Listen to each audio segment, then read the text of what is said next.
आप दुनिया का सारा सुख दे दीजिए तो भी यश की प्राप्ति नहीं हो सकती। थोड़ा वक्त मिल गया तो मिल गया, किसी ने कह दिया, किसी को आपने देते रहे देते रहे देते रहे तो मिल गया। संसार अशांति देता है। संपत्ति, शिव महापुराण की कथा कहती है, स्कंद पुराण कथा कहती है कि हमारी संपत्ति भी हमको अशांति देती है। जिसके पास कुछ नहीं वो आराम से रोड के किनारे टाट बिछाकर बहुत मस्ती से सोता है।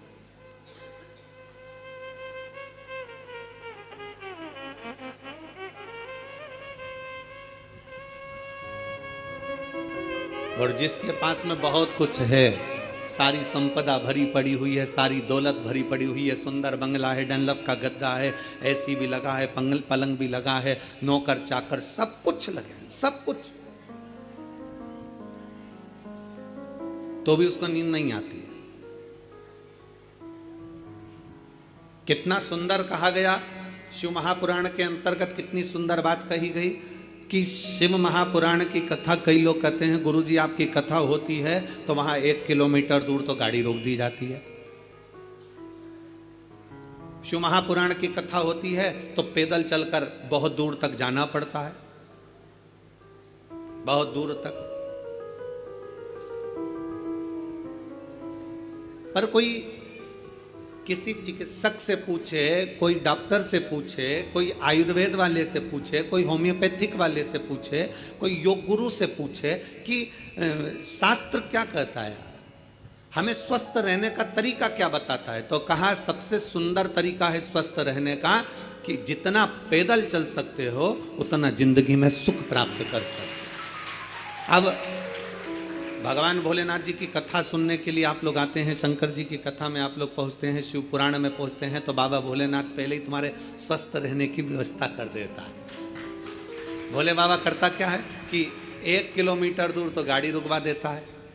तुम कितने बड़े भी सेठ हो, 1 किलोमीटर दूर गाड़ी रुकवा दी और बड़े प्रेम से पैदल पैदल आराम से चलते चलते चलते चलते कथा में पहुंच गए, आसन लगाया, बैठ गए, बैठने के बाद वापस जाने की तैयारी हो जाती है। शिव महापुराण की कथा कहती है संपत्ति सुख नहीं देती, संपत्ति अशांति दे देती। संपत्ति शांति नहीं दे सकती, वैभव दे देगी। आप डनलप के गद्दे पर सो जाओगे, आप खूब जेवर पहन लोगे, आप अच्छे वस्त्र पहन लोगे, आभूषण धारण कर लोगे, सारा सुख तुम्हारे पास में आ जाएगा, पर शांति नहीं आ सकती। इसलिए बारंबार कहा गया मिलता है सच्चा सुख केवल भगवान तुम्हारे चरण। बाकी के दुनिया का सुख कहीं नहीं प्राप्त हो सकता। दुनिया का सर्वाधिक सुख भगवान के चरणों में। आप कुबेरेश्वर बाबा की धरा पर आए हैं, कुबेरेश्वर बाबा की धरा पर कभी पहुँचे या आए तो कुबेरेश्वर बाबा की धरा पर पहुंचकर तुम कहीं पर भी एकांत में बैठ जाओ, जितनी देर बैठे रहोगे आपको ऐसा महसूस होगा कि मेरा शंकर तुम्हारे आसपास में से घूम कर निकल कर गया है। शिव तत्व की प्राप्ति कहीं और सारे तीर्थ धाम आपके चरणों में, हे गुरुदेव प्रणाम आपके चरणों में, सारे तीर्थ धाम आपके चरणों में, हे गुरुदेव प्रणाम आपके चरणों में। आप जितनी देर बैठोगे परमात्मा के चरणों में, जितनी देर विराजमान हो परमात्मा के चरणों में, जितनी देर बैठे हो उतनी देर तुम्हें शांति है, उतनी देर आनंद है। तो शिव तत्व कह रहा है कि संसार में शांति नहीं है, संपत्ति में शांति नहीं है। शिव तत्व कह रहा है संबंधों में शांति नहीं है। जितने संबंध बनाते चले जाओगे, नहीं साहब हमने इनको हमारा भाई बना लिया, घर का भाई निभ नहीं लिया, भाई बना के बैठे। नहीं साहब इसको हमने हमारी बेटी बना लिया, घर की बहन बेटी को साड़ी नहीं दिला रही और दूसरी बेटी बनाते फिर। नहीं साहब इनको हमने हमारा काका जी बना लिया, घर का काका जमीन और जायदाद के लफड़े में पड़ा, आज तक नहीं सुलझ रहा और एक और काका बना के तैयार कर लिया। नहीं साहब ये हमारी बुआ है, नहीं साहब ये हमारा ये है। नहीं, संबंध जितने जितने संसार के लोगों से जोड़ोगे शिव पुराण कहती है जो हमारा संबंध है जितने लोगों से जुड़ा है उतना ठीक है, पर अलग से कोई संबंध जोड़ने का प्रयास मत करो, अलग से परमात्मा को जोड़ने का प्रयास करो तो जीवन की सार्थकता, जीवन की सार्थकता। परमात्मा को जोड़िए, परमात्मा को अपने करीब लाने का प्रयास करिए, परमात्मा को अपने नजदीक लाने का प्रयास करिए। परमात्मा को अपने करीब में जितना जितना लेकर आओगे उतना उतना सुख और शांति आपके जीवन में आती चली जाए, उतनी शांति, उतना सुख। शिव महापुराण की कथा के माध्यम से 3 दिवसीय शिव चर्चा का यह सुंदर संवाद आज तृतीय दिवस है, विराम का दिवस है। स्मरण रहे, संसार से, संपत्ति से और संबंधों से शांति की अनुभूति नहीं है। संबंध भी हमको अशांति देते हैं। किसी ने कुछ कह दिया, मन अशांत हो गया, किसी ने कुछ बोल दिया, मन अशांत हो गया, कहीं किसी ने कुछ कहा, अपन घर से निकल कर चले गए, मन अशांत हो गया। अच्छा, जरा सा विवाद हुआ और लोग घर छोड़कर चले जाते हैं। हमको यह समझ में नहीं आता कि घर में तुम रहकर भी शांति का अनुभव नहीं कर पाए तो क्या छिपरा जी के तट पर जाकर, गंगा जी के तट पर जाकर, नर्मदा जी के तट पर जाकर, किसी तीर्थ में जाकर, सबको छोड़कर, अकेले घर से निकलकर, घर के बाहर जाकर क्या तुम्हें शांति मिल जाएगी? जम के बोलो जरा, नहीं मिल सकती। घर छोड़कर शांति का अनुभव नहीं हो सकता।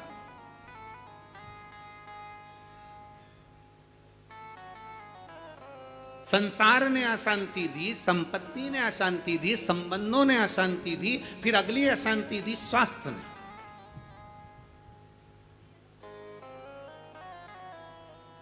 घुटने दुखने लगे, कमर दुखने लगी, पीठ दुखने लगी, अशांति होने लगी। अब मैं बहुत बीमार रहने लगी, मेरे जीवन का क्या ठिकाना गुरुजी, मेरी जिंदगी का क्या ठिकाना।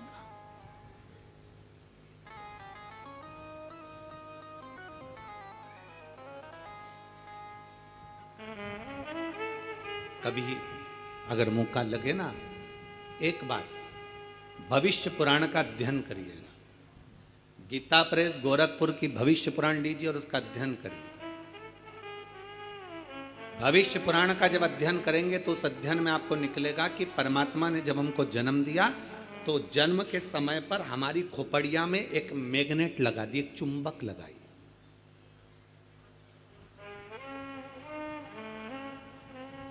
परमात्मा ने हमारी खोपड़िया में, हमारे मस्तिष्क में, हमारे भेजे में, हमारे सिर के अंदर, हमारे मस्तिष्क में एक चुंबक लगा।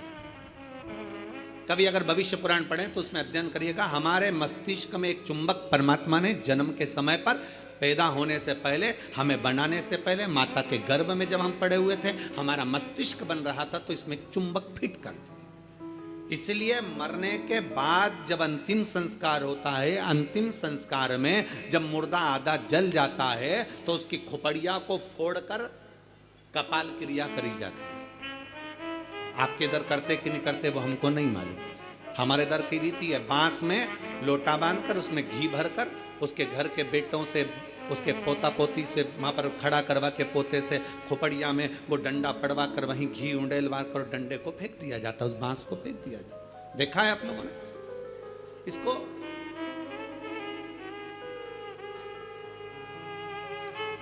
भगवान जब हमें जन्म दिया, परमात्मा ने जब हमको पैदा करा, उस समय पर माथे में, मस्तिष्क में, भेजे में एक चुंबक लगा। क्या करती है वो चुंबक?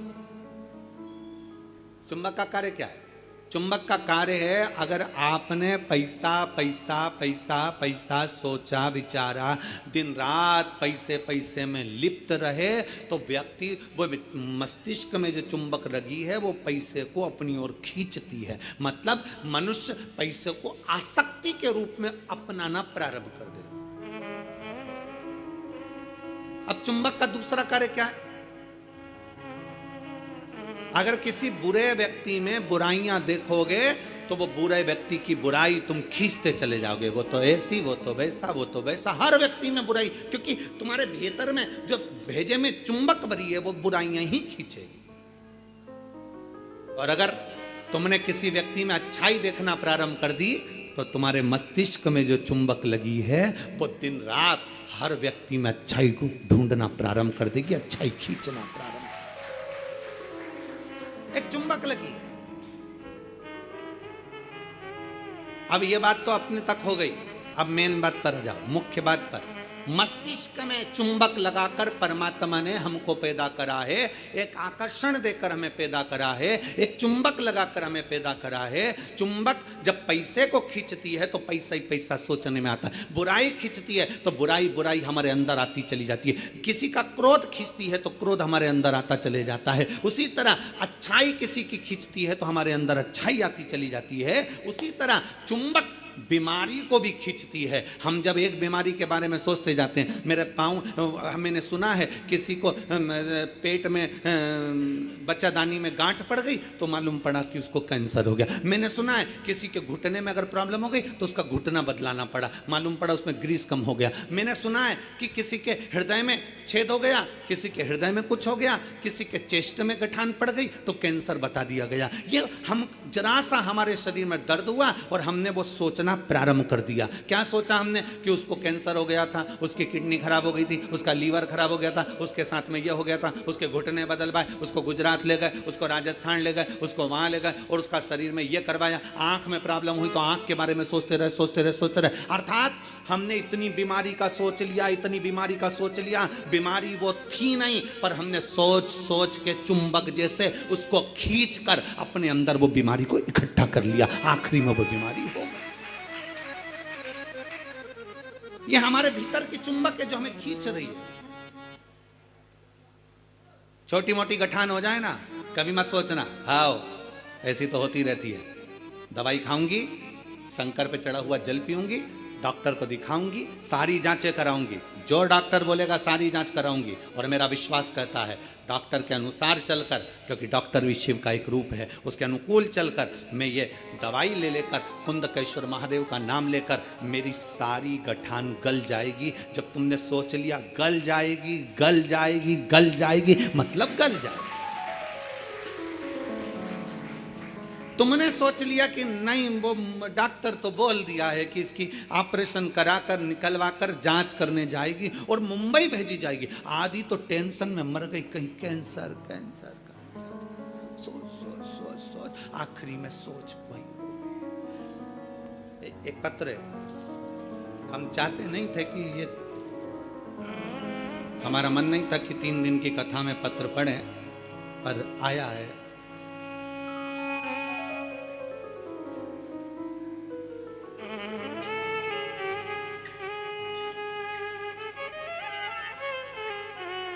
मैं किंजल, उम्र मेरी 13 वर्ष है, जालोर से आई हूँ। कहीं बैठी हैं? आप ही हैं बेटा?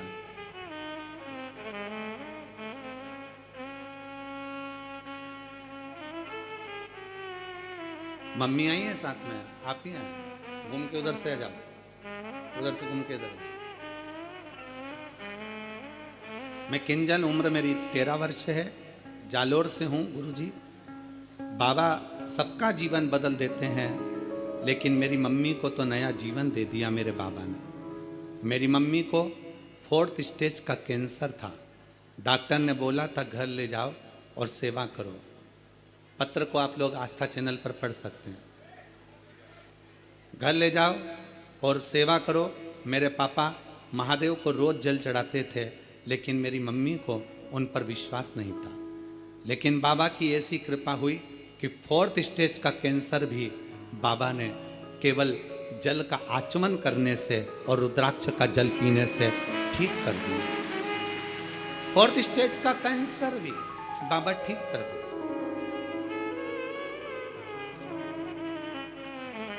गुरुदेव 4th स्टेज के कैंसर पे डॉक्टर ने कह दिया इनको घर ले जाओ। हम घर तो लेकर आ गए, पर हम सीहोर आ गए और बाबा सीहोर आकर हमने यहाँ से रुद्राक्ष मांगा, रुद्राक्ष लेकर गए। फिर बाबा की ऐसी कृपा हुई कि 3 साल से आज तक हमें हॉस्पिटल जाने की जरूरत नहीं पड़ी। शिव तत्व की प्राप्ति। और गुरुदेव एक बात और कहना चाहती हूँ, हॉस्पिटल नहीं जाना पड़ा और बाबा ने ऐसी कृपा कर दी कि मेरे पापा को नौकरी भी बाबा ने दिलवा दी।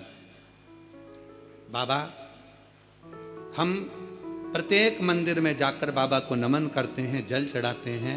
आज मैं बाबा को प्रणाम करने के लिए आई हूं। शिव तत्व की प्राप्ति। आ जाइए।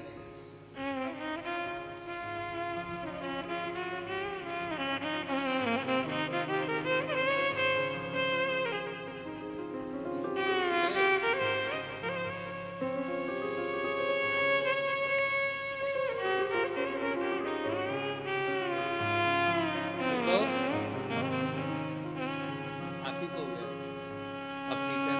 बढ़िया।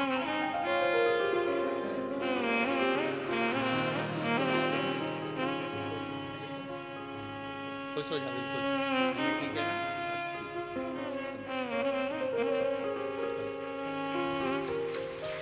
अरे लुटा दिया भंडार काशी वाले ने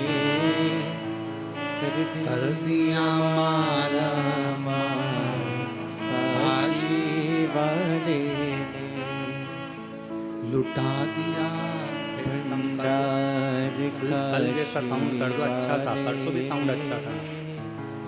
कर दिया, मिठास नहीं है बिल्कुल भी उसमें, वैसी बेस आ रहा है।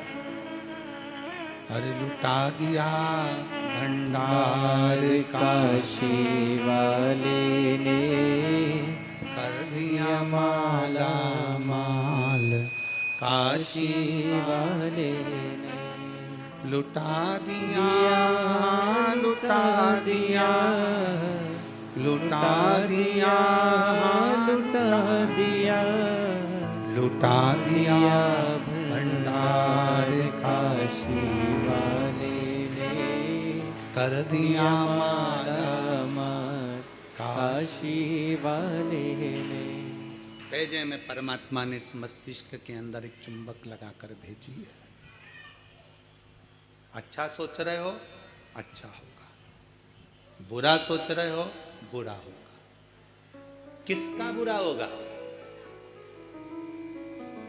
आप दूसरे का बुरा सोच रहे हो ना, उसका कभी बुरा नहीं होगा। बुरा किसका होगा? जो सोच रहे हैं हम, वो हमारा ही बुरा होगा। चुंबक लगी है इस मस्तिष्क में, इस भेजे में। घुटने में दर्द है ना, ये कभी विचार मत करो कि मेरा ऑपरेशन होगा, मेरा घुटना बदलना पड़ेगा, ये करना पड़ेगा, वो करना पड़ेगा। डॉक्टर से मिलो, डॉक्टर से दवाई भी लो, सब कुछ करो। पर यह विचार करो कि मैं डॉक्टर के पास जाऊंगी, भगवान का भजन करूंगी, शंकर के मंदिर जाऊंगी, एक लोटा जल चढ़ाऊंगी, बेलपत्र चढ़ाऊंगी और जल बेलपत्र चढ़ाकर उसका पान करूंगी और यह मेरा विश्वास कहता है कि मैं ठीक होऊंगी। मुझे घुटना बदलने की जरूरत नहीं पड़ेगी, मुझे कोई कार्य करने की जरूरत नहीं पड़ेगी और मैं ठीक हो जाऊं। यह मेरा विश्वास कहता है, यह मेरा भरोसा कहता है। चुंबक लगी है एक मस्तिष्क के अंदर, एक आकर्षण परमात्मा देकर भेजता है। चलो एक प्रैक्टिकल कर कर देखिए। आप सब एक प्रैक्टिकल करो। जितने लोग कथा को आस्था चैनल पर सुन रहे हैं, जितने लोग फेसबुक यूट्यूब पर सुन रहे हैं, जितने लोग कुबेरेश्वर बाबा की धरा पर सुन रहे हैं,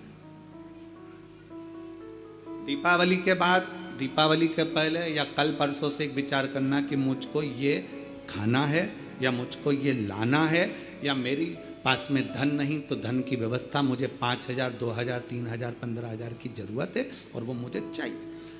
3 4 5 दिन 8 दिन 10 दिन तक सोचते रहो, विचार करते रहो, चाहिए मुझे, कहीं से व्यवस्था हो जाए, बाबा कुछ भी करे, कैसे भी मुझे पाना।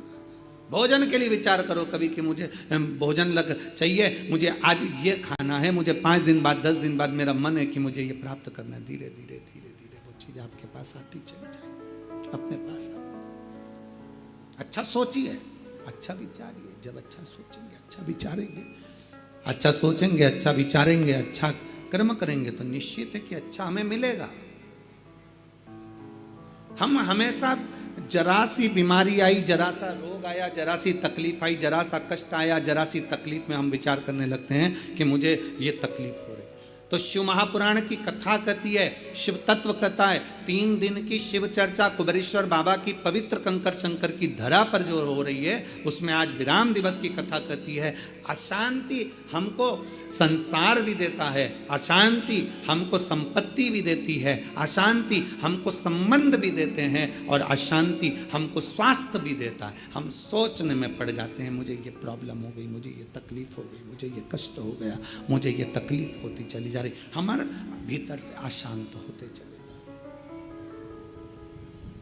भीतर से हम अशांत होते चले गए। शांति गई। 4 स्थान अशांति के तो ये बता दिए, और 5वें नंबर पर बता दिया संतान। 5वें नंबर पर कहा कि संतान भी अशांति दे जाती है। संतान, इसलिए शिव महापुराण की कथा कहती है, पुत्र के लिए किया गया कर्म है और बेटी के लिए किया गया धर्म है। धर्म है, पुत्र के लिए करना, ये तुम्हारा कर्म है। मेरे को दुकान लगाना है, बच्चों को सेटल करना है, बच्चों को ये करना है, बच्चों को वो करना है, मेरे बेटे के लिए ये व्यवस्था करना है, मेरे बेटे की शादी करना है, मेरे बच्चे के लिए ये करना है। पुत्र के लिए करा गया ये कर्म है। बेटे के लिए तुम लाखों की संपत्ति छोड़कर जाना, वो धर्म नहीं कहलाएगा। बेटे के लिए तुम दुनिया भर की दौलत छोड़कर जाना, वो धर्म नहीं कहलाएगा। पर बेटे के लिए अगर कुछ कर रहे हो, उसको अगर लैपटॉप दिला रहे हो, ये कर्म है। उसको मोबाइल दिला रहे हो, ये तुम्हारा कर्म है। तुम अगर बेटे के लिए जमीन कर रहे हो, ये तुम्हारा कर्म है। अगर बेटे को तुमने दुकान खोली, ये तुम्हारा कर्म है, क्योंकि तुम पिता हो, बेटे के लिए करना पड़ेगा। माँ अगर बेटे के लिए रकम बनवा रही है, ये कर्म है। बहू के लिए कुछ कर रहे हो, ये तुम्हारा कर्म है। बेटे के लिए जितना करा वो कर्म है। गाड़ी लाए, कर्म है, क्योंकि बेटे के लिए लाना पड़ेगी, बहुओं के लिए लाना पड़ेगी, मकान बनाना पड़ेगा, जमीन करना पड़ेगी, जायदाद करना पड़ेगी। ये सब कर्म की गिनती में आ गए, ये सब कर्म। दुकान बनाओ बेटे के लिए, जरूरी है। जमीन करो बेटे के लिए, जरूरी है। मकान बनाओ बेटों के लिए, जरूरी है। बहू लाओ बेटों के लिए, जरूरी है। गाड़ी बंगला करो बेटों के लिए, जरूरी है। तुम्हारा कर्म है, करना ही पड़ेगा।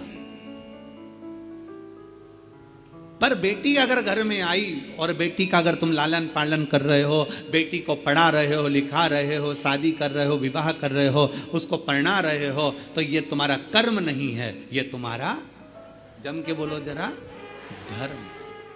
इसलिए शिव महापुराण की कथा कहती है, कर्म और धर्म का लेवल बराबर लेकर चलना। अर्थात बेटे के लिए भी करो तो बेटी के लिए भी करते रहना, दोनों का लेवल बराबर लेकर चलिए। कर्म और धर्म के लेवल को बराबर लेकर चलोगे तो जिंदगी की सार्थकता सिद्ध हो जाएगी, तुम्हारा जीवन आनंदमय हो जाएगा। कर्म और धर्म के लेवल को बराबर बनाइए, बराबर। और मत बुरे कर्म कर बंदे, वरना पछताएगा। भगवान की आंखों से तू बच नहीं पाएगा, तू बच नहीं पाएगा। अरे ओ अज्ञानी मत कर नादानी, अरे ओ अज्ञानी मत कर नादानी। तेरे कर्म का फल भी तू ही पाएगा, जैसा किया तूने तेरे आगे आएगा। मत बुरे कर्म कर बंदे, मत बुरे कर्म कर बंदे, वरना पछताएगा।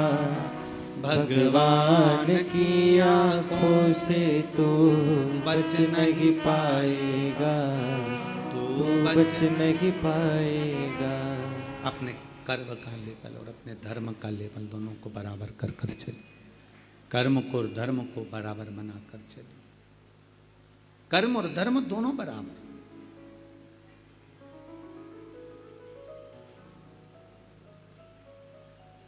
संसार, संपत्ति, संबंध, संतान, स्वास्थ्य, ये सब अशांति को प्रदान करते हैं या शांति देते हैं। 4 जगह की अशांति को आने से आप रोक सकते हो। 4 जगह से जो अशांति आ रही है ना, इसको आप रोक सकते हो। 4 जगह कौन कौन सी? संसार की अशांति आ रही है तो तुम संसार वालों से संबंध छोड़ दोगे, शांत होगा। संपत्ति से अशांति आ रही है तो ज्यादा ध्यान देना संपदा पर कि अब जो होगा देखा जाएगा, जितना मिल गया उतने संतुष्टि है, तो तुम रोक सकते हो, अशांति आने से रुक जाएगी। संसार, संपत्ति, संबंधों से अगर अशांति आ रही है तो तुम संबंध थोड़े कम कर दोगे, रिश्तेदारी थोड़ी कम कर दोगे, अशांति आने से रुक जाएगी। स्वास्थ्य से भी तुम गोली दवाई लेकर अशांति को रोक सकते हो। पर जो 5वां नंबर है ना, संतान, इसको तुम कभी जिंदगी में नहीं रोक सकते। इसकी ओर से तो तुमको धीरे धीरे अशांति आती ही रहेगी। तो कोई महाराज तुमसे कह दे कि महाराज की मैं तुम्हारी बहू को अच्छा कर दूंगा, बेटे को अच्छा कर दूंगा, तुम्हारे बेटी को सुखी कर दूंगा, तुम्हारे जमाई को अच्छा कर दूंगा, तुम्हारे परिवार को अच्छा कर दूंगा। कोई तुमसे कह दे कि मैं तेरे बेटा बहू को अच्छा कर दूं, कोई तुमसे कह दे कि मैं तुम्हारी बेटी दामाद को अच्छा कर दूं, कोई तुमसे कह दे मैं तेरे पोता पोती को अच्छा कर दूं, कोई कह दे तुमसे कि तुम्हारे नाती पंती को अच्छा कर दूं। ना ना ना, शिव पुराण कहती है 4 जगह से आने वाली अशांति को रोका जा सकता है, पर संतान की ओर से अशांति को रोकना कठिन है। ये कभी ना कभी हर 15-20 दिन, 1 महीना, 4 महीना, 6 महीना, 1 साल, 1.5 साल, 2 साल में कहीं बेटों की ओर से, कहीं बेटी की ओर से, कहीं जमाई की ओर से, कहीं बहुओं की ओर से, कहीं पोता पोती की ओर से, ये थोड़ा ना थोड़ा आता रहेगा, ये थोड़ा ना थोड़ा प्राप्त होता रहेगा। अब जब थोड़ा ना थोड़ा प्राप्त होगा तो हमारे भीतर अशांति फिर जागे। तो करे क्या? फिर क्या करा जाए? क्या कर सकते? शिव महापुराण की कथा कहती है फिर एक चीज करिए। अशांति जब भीतर बार बार आ रही है, अशांति जब भीतर बार बार प्रवेश कर रही है, चाहे संतान से हो, स्वास्थ्य से हो, संपत्ति से हो, संबंध से हो, संसार से हो, 5 जगह से जब अशांति प्रवेश कर रही हो, तब शिव महापुराण की कथा कहती है कि बन सके तो कार्तिक महीने के अंदर जो पचवीगन आता है, पचवीगन जानते हो आप लोग, अभी आ रही है आपकी और हमारी दीपावली, पर इसके बाद में ये अमावस्या निकलने के बाद जब कार्तिक की पूर्णिमा आएगी, तो कार्तिक की पूर्णिमा के पहले से जो 5 दिन गिने जाते हैं, कार्तिक की पूर्णिमा के दिन 5वां दिन होना चाहिए। ये 5 दिन जो पचवीगन के गिने जाते हैं, इसको कहते हैं देव दीपावली। तो क्या करना है कि ये 5 जो अशांति आने के केंद्र हैं, जहां से हमें अशांति मिल रही है, कभी संसार वालों से, कभी संपत्ति से, कभी संसार से, कभी संबंधों से, कभी स्वास्थ्य से, कभी संतान से, ये 5 जगह से जो अशांति आ रही है, तो 5 दिन जो देव दीपावली के आते हैं उसका स्मरण करें। देव दीपावली के समय पर भगवान देव दीपावली के समय पर इसको साधने का प्रयास करें। देव दीपावली के जो 5 दिन हैं, उन 5 दिन में आप अपना क्रम, शंकर भगवान को जब जल चढ़ाने के लिए शिवालय की ओर जाओ, जाते हो रोज? सब लोग जाते हो? हर हर 5 दिन जो देव दीपावली के होते हैं, उन 5 दिन में शंकर भगवान को जब जल चढ़ाने के लिए जाओ, तो एक नियम ले लो कि 5 दिन में शंकर भगवान को जब जल चढ़ाने के लिए जाऊंगी, तो शिव जी को जल चढ़ाने के लिए लेकर जाऊंगी, उससे पहले मैं आंवले के वृक्ष के नीचे थोड़ा सा जल छोड़कर, बेलपत्री के वृक्ष के नीचे थोड़ा सा जल छोड़कर, पीपल के वृक्ष के नीचे थोड़ा सा जल छोड़कर, उसके बाद अशोक सुंदरी वाली जगह, अशोक सुंदरी की जगह सब जानते हो, अशोक सुंदरी वाली जगह पर जल छोड़कर, फिर गौरा पीठिका, पार्वती जी का हस्तकमल, उस पर जल छोड़कर, फिर भगवान शंकर के ऊपर मैं जल समर्पित करूंगी। जल चढ़ाने का मुख मेरा उत्तर का होगा, अर्थात आप दक्षिण में खड़े होगे, जल चढ़ाओगे तो उत्तर में बहकर जाएगा। 5 दिन अगर आपने ये 5 दिन का नियम धारण कर लिया शंकर को जल चढ़ाने का, तो ये निश्चित है 5 स्थान से जो हमें अशांति मिलती है, मन में पूरे वर्ष शांति बनी रहेगी, कभी क्लेश नहीं। संपत्ति से अशांति मतलब लक्ष्मी नहीं आ रही है, टेंशन बना हुआ है, कोई पैसा खा कर बग गया, कोई कुछ लेकर बग गया, कोई कुछ कर बग गया, उस शांति के लिए भी हमें मूल आंवले का वृक्ष, बेलपत्र का वृक्ष, पीपल का वृक्ष, अशोक सुंदरी का स्थान, माता पार्वती जी की पीठी का अर्थात हस्तकमल, और फिर दक्षिण में खड़े होकर शंकर के शिवलिंग को जल चढ़ाना, उत्तर की ओर जल बहकर जाना, भगवान शंकर से अपने मन की कामना करना। 5 दिन कार्तिक के महीने में पचवीगन में जो हम शंकर को जल चढ़ाते हैं, ये हमें भगवान शंकर की ऐसी कृपा होती है कि हमारे शिव की पंचायत के 5 देव हमारे 5 जगह से आने वाली अशांति को रोक देते हैं और हमें शांति प्रदान करते हैं, सुख प्रदान करते हैं। पचवीगन के 5 दिन शिव पंचायत के 5 देव हमारे 5 जगह से आने वाली अशांति को रोकने का प्रयास कर देते, रोकने का प्रयास करते, सुख का अनुभव करा देते। और मैंने तेरे ही भरोसे बाबा, तेरे ही भरोसे हवा विच उड़ती ही जावांगी, डोर हथों छड़ी ना में कटी जावांगी। भोले मैं तेरी पतन, शंभो मैं तेरी पतन हवा बिच उड़ती जावांगी, बाबा डोर हथों छड़ी नाम कटी जावांगी। शिव तत्व कह रहा है, भगवान शंकर को रिझाने का एक तरीका यह है। नारायण लक्ष्मी को नारायण को दे रहे हैं भगवान शिव, भगवान शंकर क्यों दे रहे हैं, उसका देने का कारण क्या? क्योंकि नारायण के अंदर समर्पण है। दूसरे का दुख देखकर जो दुखी हो जाए, दूसरे का कष्ट देखकर जो दुखी हो जाए, दूसरे की तकलीफ देखकर जिसके अंदर दुख धारण हो जाए कि इसको ठीक तरीके से कुछ मिल जाए, वो नारायण कर सकते हैं। एक सुंदर चरित्र आता है शिव महापुराण में, एक बड़ा सुंदर चरित्र आता है। आप कार्तिक के महीने की ये सुंदर कथा का जो रसास्वादन कर रहे हैं, भगवान शिव की कथा का रस तत्व ग्रहण कर रहे हैं, दीपावली महापर्व को जो कुबेरेश्वर धाम की पवित्र भूमि पर श्रवण कर रहे हैं, एक सुंदर चरित्र आता है।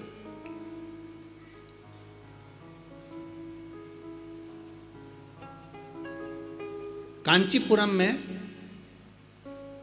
एक चक्रवर्ती, कांचीपुरम में एक चक्रवर्ती राजा, चोल राजा रहते थे। बड़ा अच्छा राजा था, सबके प्रति समर्पण का भाव है, सबका सम्मान करना, सबका आदर करना, सबका सत्कार करना, सबको अच्छा देना, सबका अच्छी व्यवस्था करना, सबके प्रति समर्पण का भाव रखते और होना भी चाहिए। राजा का एक अधिकार है कि अपने क्षेत्र में जिस स्थान का, जिस क्षेत्र का राजा है, उस क्षेत्र में धर्म का प्रचार हो, ये राजा का सबसे बड़ा उद्देश्य होना चाहिए। अपने क्षेत्र में धर्म का ध्वज लहराता रहे, ये राजा का सबसे बड़ा उद्देश्य होना चाहिए। अब शास्त्र कह रहा है, चरित्र कर रहा है, शिव महापुराण का बड़ा सुंदर संवाद कर रहा है, शिव चर्चा कर रही है।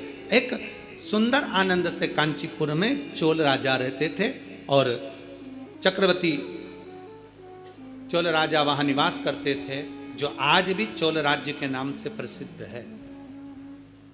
राजा जिस नगर में रहता, बड़े आनंद से शिवालयों की पूजन कराना, धर्म का कार्य करना, सत्कर्म करना, भगवत भजन करना, नाम स्मरण करना, नाम उच्चारण करना और संपूर्ण क्षेत्रवासियों के कल्याण की बात करना, चोल राजा का निवास। चोल राजा नारायण भगवान के भी उपासक थे और चोल राजा शिव के भी उपासक थे। ऐसा ही उस एक राज्य में, उस राज्य के अंतर्गत जैसे चोल राजा भगवान नारायण की आराधना करते हैं, जैसे चोल राजा भगवान शिव की आराधना करते हैं, वहीं पर एक ब्राह्मण रहता था जिसका नाम था विष्णुदास, जिसका नाम विष्णुदास था। विष्णुदास जिसका नाम, और वो भी भगवान शिव की आराधना करने वाला, भगवान नारायण की आराधना करने वाला, भगवान की अविरल भक्ति में डूबने वाला, भगवान की अविरल भक्ति में डूबा। और मैंने तेरे ही भरोसे बाबा, तेरे ही भरोसे हवा बीच उड़ती जावांगी बाबा, डोर है तो छड़ी नाम मैं कटी जावांगी। भोले मैं तेरी पतंग शंभु। मैं तेरी पतंग। चोल राजा शिव की और नारायण की आराधना में लग जाता तो भगवान, एक ब्राह्मण रहता जिसका नाम था विष्णुदास। विष्णुदास वो भी भगवान शंकर की आराधना में डूबा रहता, शिव स्तुति में डूबा रहता, शंकर की भक्ति में डूबा रहता, शिव तत्व में डूबा रहता। प्रतिदिन शिवालय जाना, शंकर की भक्ति करना, शिव की आराधना करना।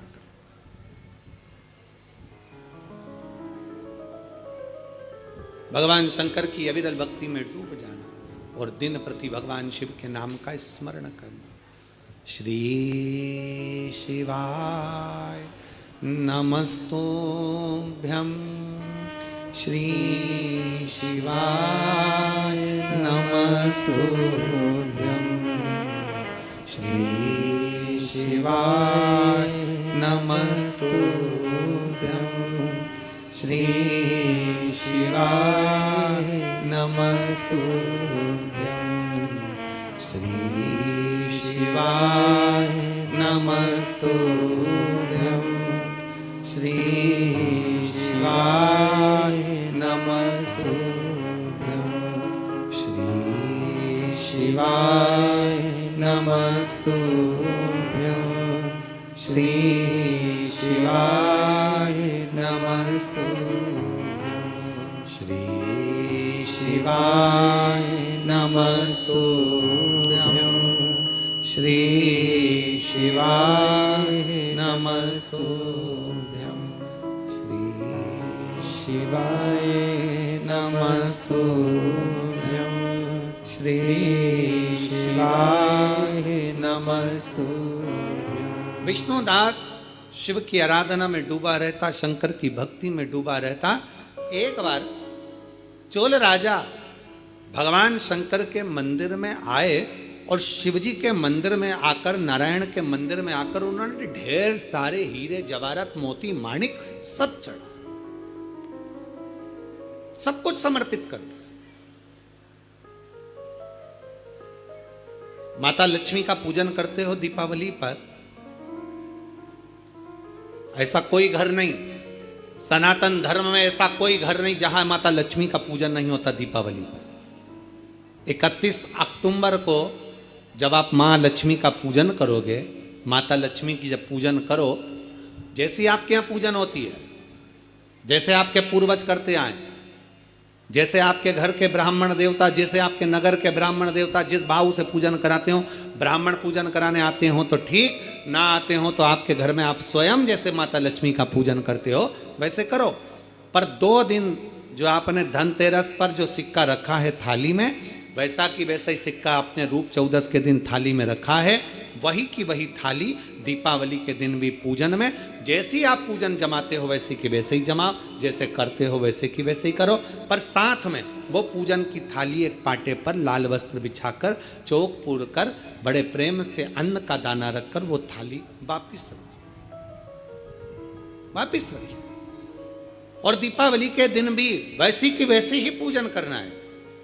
आप अपनी पूजन जैसे करते हो वैसा करो, पर साथ में वही कंकु, चावल, रोली, मोली, हल्दी सब चढ़ाकर भगवान को बड़े प्रेम से जो सिक्के रखे हैं उन सिक्कों की पूजन वैसी की वैसी करना है जो 2 दिन से आप करते आ। बस इतना याद रखें कि दीपावली के दिन जो आप लक्ष्मी का पूजन करें, उसमें लक्ष्मी जी के सीधे हाथ की ओर घी का अखंड दीप, लंबी बत्ती का, और लक्ष्मी जी के उल्टे हाथ की तरफ तेल का लंबी बाती का अखंड दीप जलाना। अखंड दीप माता लक्ष्मी का जला। लक्ष्मी जी के उल्टे हाथ पर काय का दिया आएगा? जम के बोलो, तेल का, लंबी बाती का, और सीधे हाथ पर काय का आएगा? घी का दिया।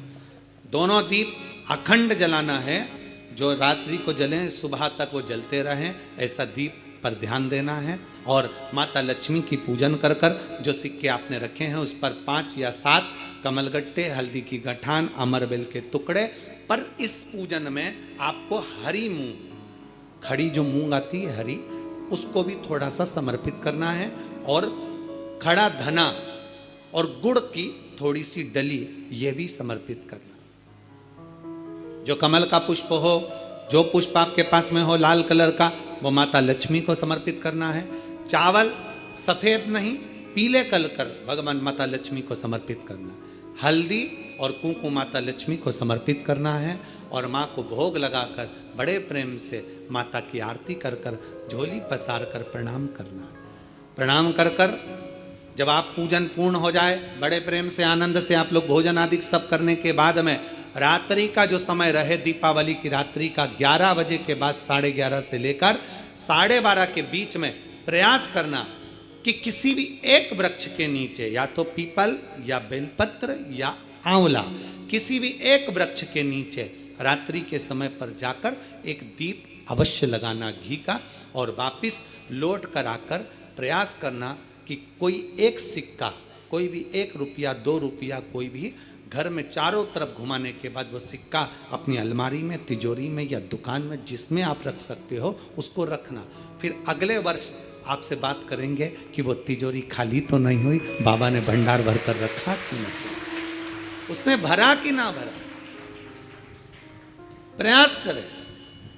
लक्ष्मी पूजन का बस पूजन जैसे करते हो, आपके जैसे ब्राह्मण ने बता दिया, जैसे माता पिता ने बता दिया, जैसे पूर्वजों ने बता दिया, जैसे घर में करते आए हो वैसी की वैसी लक्ष्मी पूजन करो। ज़्यादा ढोंग प्रपंच में नहीं पड़ना। किसी ने कहा ऐसा कर दो ना, किसी ने कहा वैसा कर दो ना। अपने आनंद के साथ आप लक्ष्मी की साधारण पूजन जैसे करते आए हो वैसी की वैसे करो। बस वो सिक्के की पूजन आपको 5 दिन तक करना है। तो दीपावली के दिन कौन सा दिन हो जाएगा? तीसरा दिन पूर्ण हो जाएगा। फिर पड़वा के दिन का नियम, फिर दूज के दिन का नियम अभी अपन कथा में सुनेंगे। नियम से धारण कर कर माता लक्ष्मी का स्मरण करिए।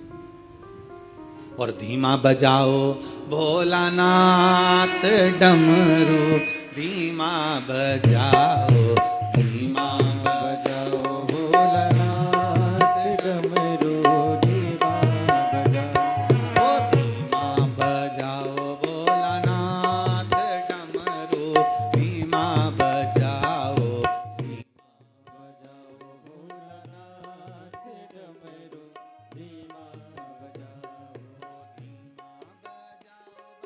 धीमा बजाओ, धीमा बजाओ भोलानाथ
सुन के राम जी आए। ओ राम जी आए संग सीता को लाए।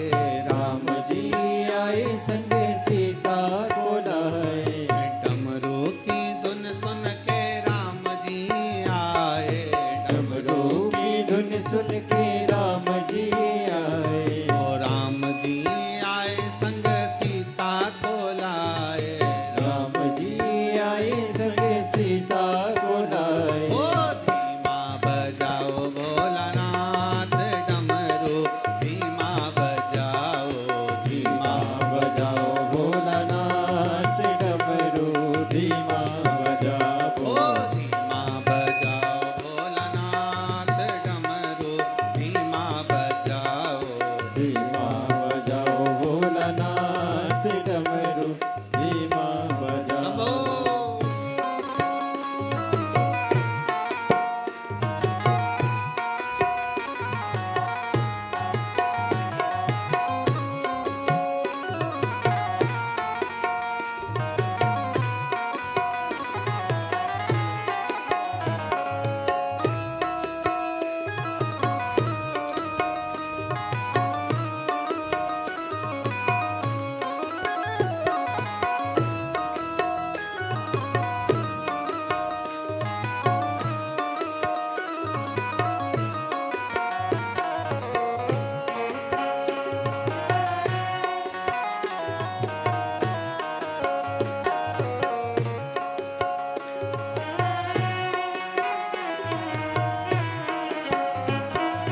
डमरू की धुन सुन के कान्हा जी आए। डमरू की धुन सुन के कान्हा जी आए। कान्हा जी आए संग राधा को लाए। कान्हा जी आए संग राधा को लाए। कान्हा जी आए संग राधा को लाए। कान्हा जी आए संग राधा को लाए। ओ धीमा बजाओ भोलानाथ डमरू धीमा बजाओ। धीमा बजाओ भोलानाथ डमरू धीमा बजाओ। ओ धीमा बजाओ भोलानाथ डमरू धीमा बजाओ। धीमा बजाओ भोलानाथ डमरू धीमा बजाओ। धीमा बजाओ बाबा धीमा बजाओ। धीमा बजाओ भोला धीमा बजाओ। ओ धीमा बजाओ भोला धीमा बजाओ। धीमा बजाओ भोला धीमा बजाओ। रे धीमा बजाओ भोलानाथ डमरू धीमा बजाओ। धीमा बजाओ भोलानाथ डमरू धीमा बजाओ। शंभो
डमरू की धुन सुन के विष्णु जी आए। डमरू की धुन सुन के विष्णु जी आए। विष्णु जी आए संग लक्ष्मी को लाए। विष्णु जी आए संग लक्ष्मी को लाए। विष्णु जी आए संग लक्ष्मी को लाए। विष्णु जी आए संग लक्ष्मी को लाए। ओ धीमा बजाओ भोलानाथ डमरू धीमा बजाओ। धीमा बजाओ भोलानाथ डमरू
अपने स्थान पर बैठकर भगवान देवाधिदेव महादेव से अपने मन की बात बड़े भावों के साथ कुबेरेश्वर बाबा की पवित्र भूमि पर बैठकर आपको प्रार्थना करने का सौभाग्य मिला है। बड़े दिल से, बड़े भाव से, बड़े आनंद के साथ हृदय से बाबा से प्रार्थना करिए। शिव जी से अपने मन की बात। बहुत गले में तकलीफ हो रही है।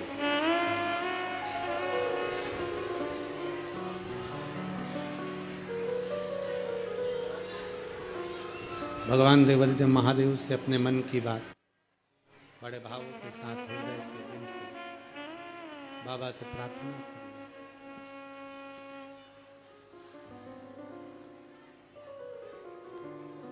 ये तो पवित्र भूमि है, कुबेरेश्वर धाम की धरा है। जहां जगह मिल जाए वहां बैठकर कंकर शंकर की भूमि पर जहां आप बैठे हो वहीं पर आराम से बाबा से अपने मन की बात भाव के साथ कहो। दामोदर मास चल रहा है, कार्तिक का महीना, और सुंदर 3 दिवसीय शिव चर्चा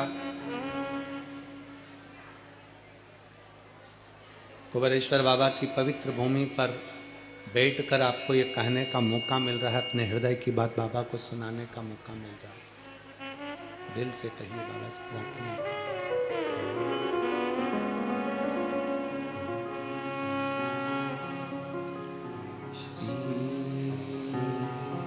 शिवाय नमस्तुभ्यं श्री शिवाय नमस्तुभ्यं श्री शिवाय नमस्तुभ्यं श्री शिवाय नमस्तुभ्यं श्री शिवाय नमस्तुभ्यं। भोला सब दुख का तुम्हारा, ओ भोला सब दुख का तुम्हारा। शिव शंकर जपो तेरी माला, भोले बाबा जपो तेरी माला। भोला सब दुख काटो भार, ओ भोला सब दुख काटो भार। देश है मंगल मंगलकारी, देश है मंगल मंगलकारी। शमशान वासी हमारा, शमशान वासी हमारा। ओ भोला सब दुख काटो, ओ भोला सब दुख काटो हमारा। भगवान देवाधिदेव महादेव से प्रार्थना करिए, दिल से विनय करिए। भगवान शिव घरदानी त्रिकालदर्शी कैलाशी अविनाशी भगवान शिव अपने हृदय की बात भगवान शंकर से कहिए, दिल से प्रार्थना करिए, बाबा श्रवण करिए। शिव महापुराण की कथा के माध्यम से 3 दिन शिव चर्चा में अपन लगे हैं। चोल राजा शिव मंदिर भी जाता है और नारायण के मंदिर भी जाता है। विष्णु दास नाम का ब्राह्मण भी भगवान की सेवा में लगा। अब दोनों में एक अंतर है बड़ा भारी। चोल राजा माणिक मोती सोना चांदी हीरा पन्ना भगवान को समर्पित कर रहा। और विष्णुदास के पास में कुछ है नहीं। मंदिर में झाड़ू लगा देना, बुआरी लगा देना, शिवालय में जाकर शंकर जी को जल चढ़ा देना, नारायण के चरणों में जाकर तुलसी दल समर्पित कर देना।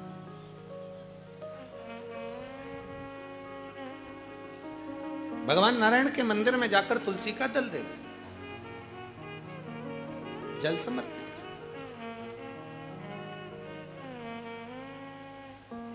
कार्तिक का महीना हो, दामोदर मास हो, प्रयास करो तुलसी के जड़ में, तुलसी के पौधे में जल अवश्य समर्पित करो। एक दीपदान तुलसी के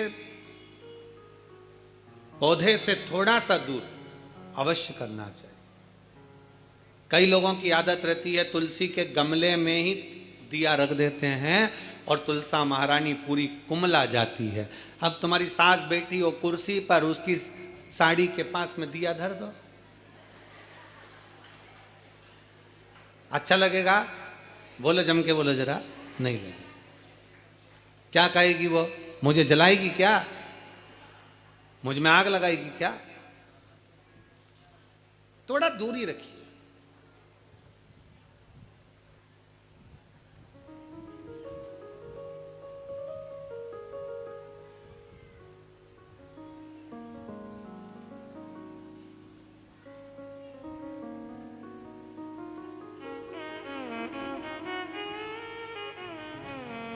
कल हमसे कोई पूछ रहा था, गुरुजी हम दीपावली पर दिए जलाते हैं, हम दीपावली पर अगरबत्ती जलाते हैं, हम दीपावली पर फटाके जलाते हैं, और कुछ जलाना हो तो बताओ। अब वो तो लोग हैं, कुछ भी पूछ सकते हैं, उनका मन। तो हमने भी कह दिया, एक काम करो, तुम्हारे आसपास के जितने तुमसे जलते हैं उनको बुला लो, कुछ जलाने की जरूरत ही नहीं पड़ेगी, वो खुद तुम्हारा घर देखकर चल के चले जाए। क्या जलाओगे? और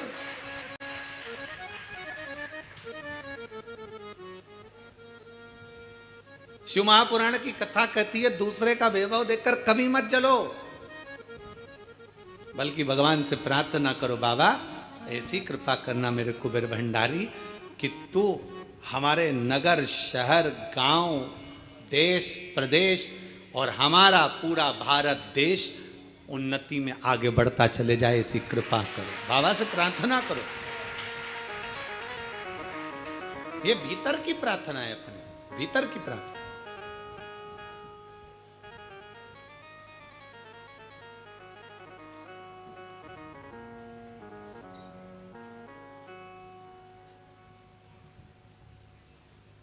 अब भगवान विष्णुदास का नियम था कि अपने नगर में जो शिवालय है, अपने नगर में जो भगवान विष्णु का मंदिर है, उसकी आराधना करना, उसकी पूजन करना, उसकी अर्चना करना। चोल राजा का नियम था अपने राज्य की रक्षा करना, धर्म का प्रचार करना, भगवान के मंदिर में जाकर माणिक मोती सोना चांदी हीरा पन्ना रोज प्रतिदिन भगवान नारायण के चरणों में और शंकर जी के चरणों में समर्पित करना। धर्म का प्रचार करना एक राजा को उद्देश्य होना चाहिए। अभी हम जब परसों के दिन शाम के समय पर हमारे मध्य प्रदेश के माननीय मुख्यमंत्री जी से मिलने के लिए जब उनके निजी निवास पर पहुँचे, कुछ बधाइयाँ देना थी कि संतों के लिए उन्होंने उज्जैन कुंभ के मेले में संतों के लिए, साधुओं के लिए, तपस्वियों के लिए एक सुंदर निर्णय उन्होंने लिया कि यहाँ संत साधु जैसे हरिद्वार में हमेशा रहते हैं, प्रयाग में हमेशा रहते हैं, ऐसे उज्जैन में भी संत साधु अपने अखाड़ों के साथ साल भर हमेशा रहें, उसके लिए उन्होंने व्यवस्था की। हमने उनको बधाई दी। उसके फिर चर्चा चली, बैठकर बहुत देर तक उस चर्चा में बात निकली तो गौ माता का बात निकली। गौ माता की सेवा पर जब बात निकली तो माननीय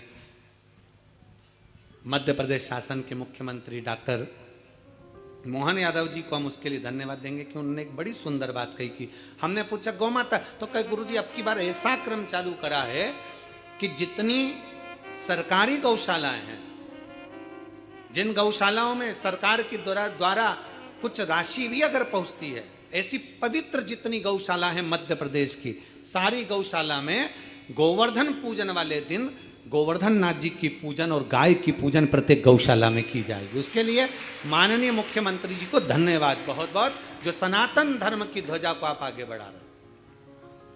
बहुत बहुत साधुवाद कि गोवर्धन पूजन वाले दिन, दीपावली के दूसरे दिन, गोवर्धन पूजन के दिन प्रत्येक मध्य प्रदेश की जितनी गौशालाएं, जितनी सरकारी गौशालाएं, जहां जहां अनुदान जाता, जिससे प्रत्येक गौशाला में गौ माता और गोवर्धन की पूजन हो, जिससे सनातन धर्म मजबूत हो।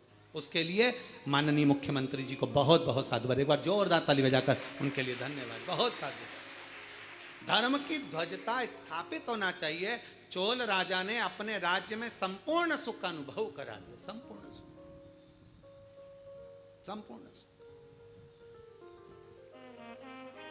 समय बीतता गया, भगवत भजन आगे बढ़ता गया। अब जो विष्णुदास थे, ब्राह्मण कुल के, ब्राह्मण के घर में जन्मे, उनका नियम था शिव मंदिर में जाकर झाड़ू लगा देना, पोछा लगा देना, और शंकर के मंदिर में, शंकर के शिवालय पर एक लोटा जल भगवान शंकर को समर्पित कर देना। शिव महापुराण की कथा कहती है शंकर के मंदिर में, आप लोगों ने स्मरण किया होगा, हम पूरे साल आपसे नहीं कहते कि आप आंवले को जल के लिए जाओ, कि कहीं जल के लिए जाओ, कि कहीं जल के लिए, पर कार्तिक महीने में 3 और एक तुलसा महारानी 4, ये 4 जगह पर अगर हमने जल समर्पित करा है तो ये जल हमारा खाली नहीं जाता, ये जल हमको सुख और शांति और लक्ष्मी का अनुभव करा ही देता। दामोदर मास में, कार्तिक महीने में इस जल की बड़ी महत्वता। देव दीपावली पे जब हम कथा का स्मरण करेंगे, ये कथा तो 3 दिवसीय कथा तो आज यहाँ पर विराम हो जाएगी, पर इसके बाद में जो फरीदाबाद में कथा है 4 तारीख से 8 तारीख तक 5 दिवसीय है, उस कथा को जब हम 1 बजे से 4 बजे तक आस्था चैनल के माध्यम से और हरियाणा की इस पवित्र भूमि पर फरीदाबाद में जब हम श्रवण करेंगे, तो उसमें हम देव दीपावली का पूरा महत्व समझेंगे। इसलिए उस कथा का नाम स्कंदेश्वर शिव महापुराण की कथा रखा, कार्तिक के महत्व पर आधारित। 5 दिन देव दीपावली की महत्वता क्या है? कौन कौन से देव हैं जो दिवाली मनाते हैं? कौन से देवता हैं जो दीपावली के पर्व पर आकर दीपावली के महाउत्सव को मनाते हैं? जैसे कुबेरेश्वर धाम की पवित्र भूमि पर